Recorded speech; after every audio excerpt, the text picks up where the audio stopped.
नमस्कार दोस्तों, him math study channel में एक बार फिर से आपका स्वागत है। तो इस वीडियो में कुछ और मोस्ट इंपॉर्टेंट क्वेश्चंस हम आपके लिए लाए हैं जो आपके आने वाले एग्ज़ाम के लिए इंपॉर्टेंट हो सकते हैं। चाहे वो आपका एचपी पंचायत सेक्रेटरी का एग्ज़ाम हो, चाहे वो आपका एचपी पटवारी का एग्ज़ाम हो, या कोई भी ऐसा एग्ज़ाम जिसमें मैथ से रिलेटेड क्वेश्चन आपसे पूछे जाते हैं। हर एक एग्ज़ाम में यहाँ से डेफिनेटली आपको हेल्प मिलेगी। तो स्टार्ट करते हैं बिना टाइम वेस्ट किए क्वेश्चन नंबर फर्स्ट से।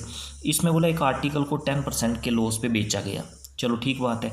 बोलता अगर उसको 90 रुपये ज़्यादा में बेचा जाता तो 5% का गेन हो जाना था।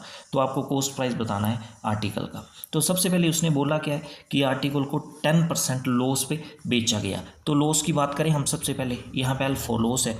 तो 10% लॉस का मतलब रेशो मेथड से इस क्वेश्चन को हम करेंगे। 10% का मतलब 10/100 और काटोगे 1/10 आ जाएगा। ठीक है। तो यहाँ से आपके पास जो कॉस्ट प्राइस की रेशो बनेगी वो कितनी बनेगी, जो डिनोमिनेटर आपका वो क्या होता है आपका कॉस्ट प्राइस, और जो न्यूमिनेटर है वो आपका लॉस हो रहा है तो लॉस है, अगर प्रॉफिट हो रहा है तो आपका न्यूमिनेटर जो है वो प्रॉफिट शो करता है। ठीक है।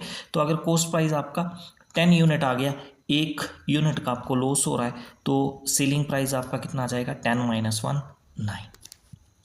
ठीक है। आगे गेन चाहिए कितने का 5% का। तो 5% को फिर से आप 5/100 काटोगे 1/20 आ जाएगा। यहाँ से जब आप देखोगे तो आपके पास जो कॉस्ट प्राइस की रेशो बनेगी वो आपके पास 20 बन जाएगी, और जो सेलिंग प्राइस की रेशो बनेगी अब कितनी बन जाएगी 20 + 1 21। ठीक है। जब लॉस हो रहा है तो आप देख रहे हो कॉस्ट प्राइस की रेशो 10 बन रही है, जब गेन हो रहा है तो आप देख रहे हो कॉस्ट प्राइस की रेशो 20 बन रही है। अब कॉस्ट प्राइस जो है वो सेम होना चाहिए। तो कॉस्ट प्राइस सेम करने के लिए क्या करोगे आप, ऊपर आप क्या करोगे 2 से मल्टीप्लाई कर दोगे। यहाँ 10 को 2 से मल्टीप्लाई करो तो 9 को भी 2 से मल्टीप्लाई करना पड़ेगा। इस तरह से आपके पास ये 20 आ जाएगा और यहाँ पे आपका ये 18 आ जाएगा। आप देखोगे आप कॉस्ट प्राइस आपका रेशो में सेम हो गया 20। ठीक है। आप देखो सेलिंग प्राइस की अगर बात करें तो जब लॉस हो रहा है तो रेशो में जो सेलिंग प्राइस है आपका वो 18 यूनिट है, और जब गेन हो रहा है तो जो आपका सेलिंग प्राइस की रेशो है वो 21 है। तो सेलिंग प्राइस कितना आपका बढ़ गया, 18 से 21 हुआ, 3 यूनिट आपका सेलिंग प्राइस बढ़ गया। सेलिंग प्राइस कितने यूनिट बढ़ गया आपका 3 यूनिट। और एक्चुअल में क्वेश्चन में क्या बोला है कि सेलिंग प्राइस कितना बढ़ा है 90 रुपीज़ बोला है ना उसको। अगर सेलिंग प्राइस को 90 रुपीज़ हम बढ़ाते हैं तो 5% का गेन होता है। तो 3 यूनिट की वैल्यू यहाँ पे 90 रुपये के इक्वल हो जाएगी। बस यहाँ से आपका क्वेश्चन सोल्व हो जाएगा। 1 यूनिट की वैल्यू निकाल लो आप। 1 यूनिट की वैल्यू कितनी आएगी 90/3 30 आ जाएगी। निकालना क्या है आपको, क्वेश्चन में बोला है कि कॉस्ट प्राइस निकालना है आपको आर्टिकल का। तो कॉस्ट प्राइस की रेशो क्या है 20 यूनिट। 20 यूनिट की वैल्यू निकालनी है आपको।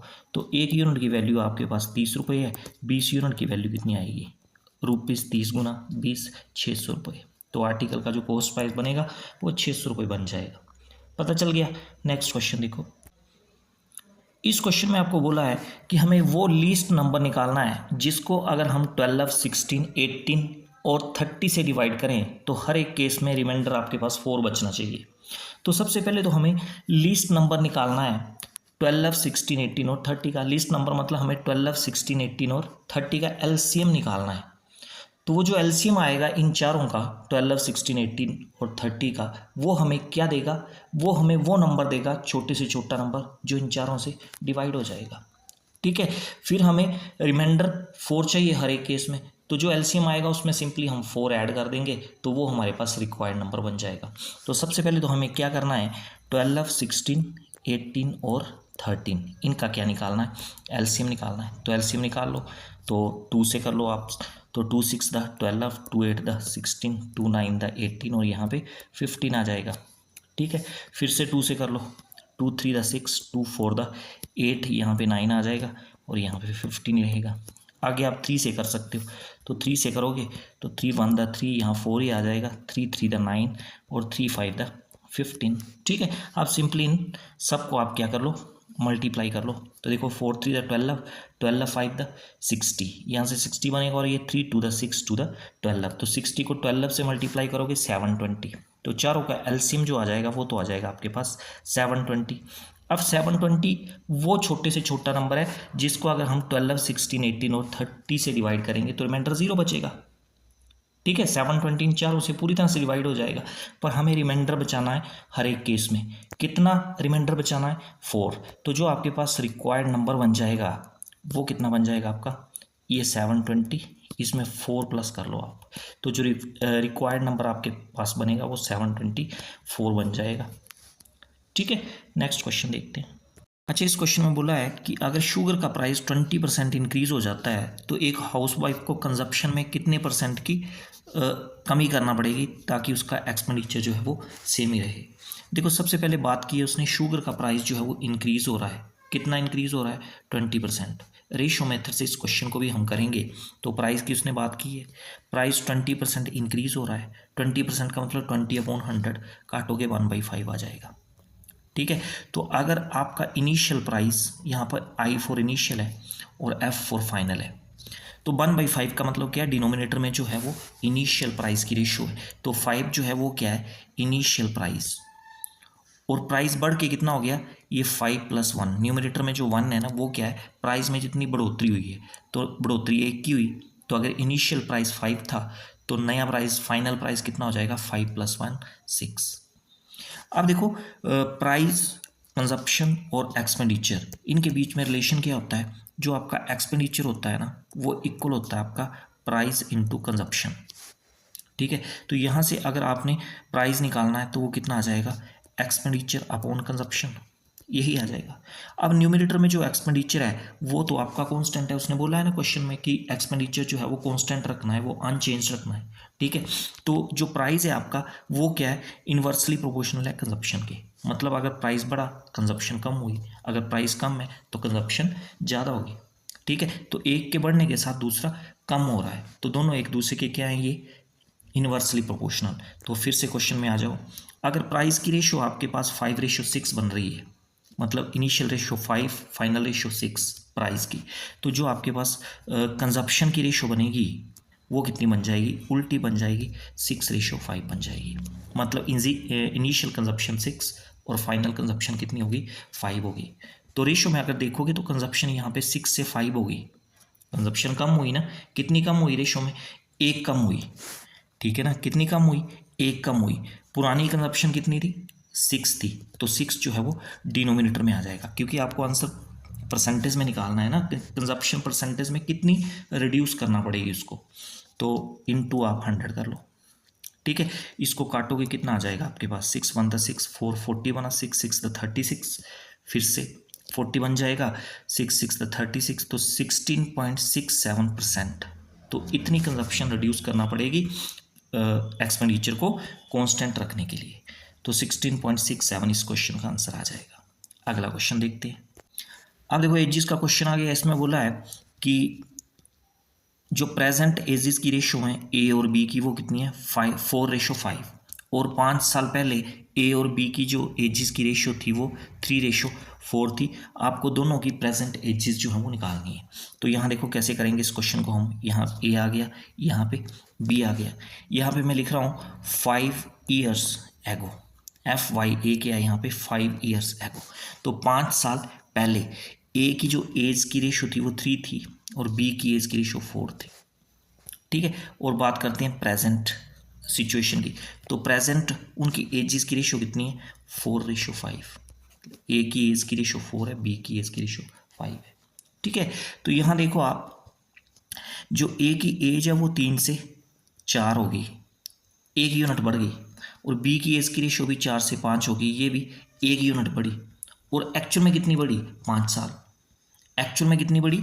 5 साल। तो यहाँ पे जो 1 यूनिट है ना उसकी वैल्यू कितनी आ जाएगी? 5 years।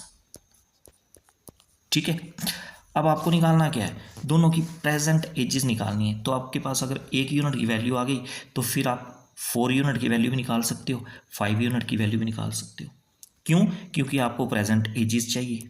ठीक है, तो ए की प्रेजेंट एज कितनी आ जाएगी?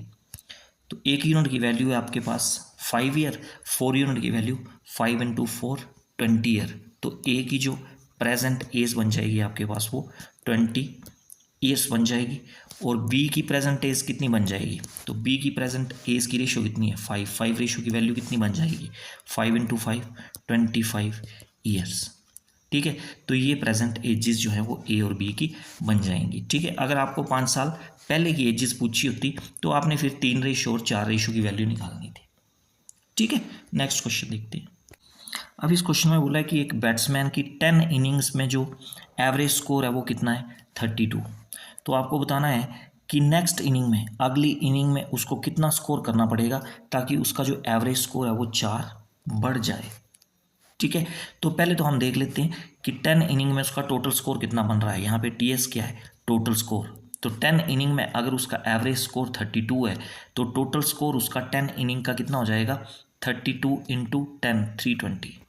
तो ये 10 इनिंग्स का टोटल स्कोर बन जाएगा 320। एवरेज का फॉर्मूला आपको पता है क्या होता है, सम हो गया डिवाइड बाय टोटल इनिंग। ठीक है, अब एवरेज कितनी रेज करनी है, 4 बढ़ानी है। पहले एवरेज कितनी थी, 32। तो 32 में 4 अगर प्लस करोगे आप तो एवरेज कितनी चाहिए, 36 चाहिए। ठीक है, न्यूमरेटर में क्या है, स्कोर आ रहा है, टोटल स्कोर। ठीक है, तो टोटल स्कोर उसका जो 10 इनिंग का है वो तो 320 है ही है। अगली जो 11th इनिंग वो खेलेगा उसका हम स्कोर x मान लेते हैं और उसकी टोटल इनिंग अब कितनी हो जाएंगी, 11 हो जाएंगी। तो डिनोमिनेटर में आपका 11 आ जाएगा। ठीक है ना, x हमने 11 इनिंग का स्कोर माना है। ठीक है ना, अब इसको सोल्व कर लो, x की वैल्यू ही तो आपको पूछी है कि 11th इनिंग में उसको कितना स्कोर करना पड़ेगा ताकि उसकी एवरेज जो है वो 4 बढ़ जाए। ठीक है ना, अब 36 को 11 से मल्टीप्लाई कर लो, कितना आ जाएगा, ये 396 आ जाएगा और इक्वल टू 320 और प्लस x। ठीक है, तो x की वैल्यू कितनी आ जाएगी यहाँ से आपके पास, 396 माइनस 320, तो ये आ जाएगा आपके पास 76। तो 11 इनिंग में उसको 76 स्कोर करना पड़ेगा तभी उसकी जो एवरेज स्कोर है वो 4 इंक्रीज करेगा। तो 76 इसका आंसर आ जाएगा। ठीक, अगला क्वेश्चन देखते हैं। अब इस क्वेश्चन में बोला है अगर एक सर्कल का रेडियस 50% इंक्रीज कर दिया जाए तो परसेंटेज में उसका एरिया कितना इंक्रीज होगा। तो देखो इस क्वेश्चन को भी हम कैसे करेंगे, सबसे पहले उसने बात की है रेडियस की। रेडियस कितना इंक्रीज किया है, 50%। 50% का मतलब 50/100 काटो के 1/2 आ जाएगा। ठीक है, 1/2 का मतलब क्या है कि अगर इनिशियल रेडियस, ये डिनोमिनेटर में क्या है, इनिशियल रेडियस अगर 2 है और न्यूमरेटर में रेडियस में जो इंक्रीज हो रहा है और 1 का इंक्रीज हो रहा है तो जो फाइनल रेडियस होगा वो कितना होगा, 2 + 1 3। ठीक है, ये रेडियस की बात होगी। अब एरिया ऑफ सर्कल आपको पता है πr², पाई तो कांस्टेंट है। एरिया की बात करें अगर हम तो एरिया देखो रेशियो में कितना आएगा, इनिशियल रेडियस अगर कितना है 2 है तो हमारा इनिशियल एरिया कितना आ जाएगा, 2 का स्क्वायर कर लो क्योंकि एरिया ऑफ सर्कल πr² होता है ना, तो पाई तो कांस्टेंट है तो रेडियस का स्क्वायर होगा। तो यहाँ इनिशियल रेडियस आपका रेशियो में 2 है तो 2 का स्क्वायर करोगे तो एरिया आपका कितना आ जाएगा, 4 आ जाएगा इनिशियल। और फाइनल एरिया कितना बनेगा, 3 का स्क्वायर कर लो, 3 का स्क्वायर करोगे 9 आ जाएगा। ठीक है, अब देखो एरिया कितना बढ़ गया, 4 से 9 हो गया। परसेंटेज में यही निकालना है ना आपको कि परसेंटेज में एरिया में कितना इंक्रीज हो रहा है। तो कैसे निकालोगे, देख रेशियो में देख लो आप, एरिया कितना बढ़ रहा है, 4 से 9 हो गया तो एरिया आपका 5 बढ़ गया। और इनिशियल एरिया रेशियो में कितना था, 4 यूनिट था तो 4 आपका डिनोमिनेटर में आ जाएगा। परसेंटेज में आंसर निकालना, इंटू 100 कर लो। ठीक है, तो 4 से ये 100 कटेगा 25 बार और 25 गुना 5 125%। तो एरिया में जो इंक्रीज होगा वो कितना होगा, 125%। चल गया पता। अगला क्वेश्चन देखो। अच्छा, इस क्वेश्चन में आपको बोला है कि एक वॉल है, 8 मीटर लंबी है, 6 मीटर हाइट है उसकी और 22.5 सेंटीमीटर वो ठीक है। तो इस वॉल को बनाने के लिए कितनी ब्रिक्स की जरूरत पड़ेगी। एक ब्रिक के डायमेंशन उसने दिए हुए हैं 25 centimetre, Y 11.25 centimetre, Y 6 centimetre. तो नंबर ऑफ ब्रिक्स आपको यहाँ पे निकालनी है। तो नंबर ऑफ ब्रिक्स कैसे निकालेंगे हम, न्यूमरेटर में हमारे पास जो वॉल है उसका वॉल्यूम आ जाएगा और डिनोमिनेटर में हमारे पास एक ब्रिक का वॉल्यूम आ जाएगा। ठीक है, तो आपके पास नंबर ऑफ ब्रिक्स जो है वो निकल के आ जाएंगी। अच्छा, वॉल का वॉल्यूम कैसे निकालेंगे, length into height into thickness. तो वॉल की जो लेंथ है वो कितनी है, 8 मीटर लेंथ है बॉल की। अब इस मीटर को हमें सेंटीमीटर में चेंज करना है, क्योंकि ब्रिक के जो डायमेंशंस हैं वो सेंटीमीटर में। तो 8 मीटर का मतलब 800 सेंटीमीटर इंटू 6 मीटर हाइट है वॉल की, इसको भी सेंटीमीटर में चेंज कर लो तो 600 आ जाएगा यहाँ पे सेंटीमीटर में, इंटू 22.5 जो है ऑलरेडी सेंटीमीटर में दिया हुआ है, तो 22.5 यहाँ पे लिख लो आप।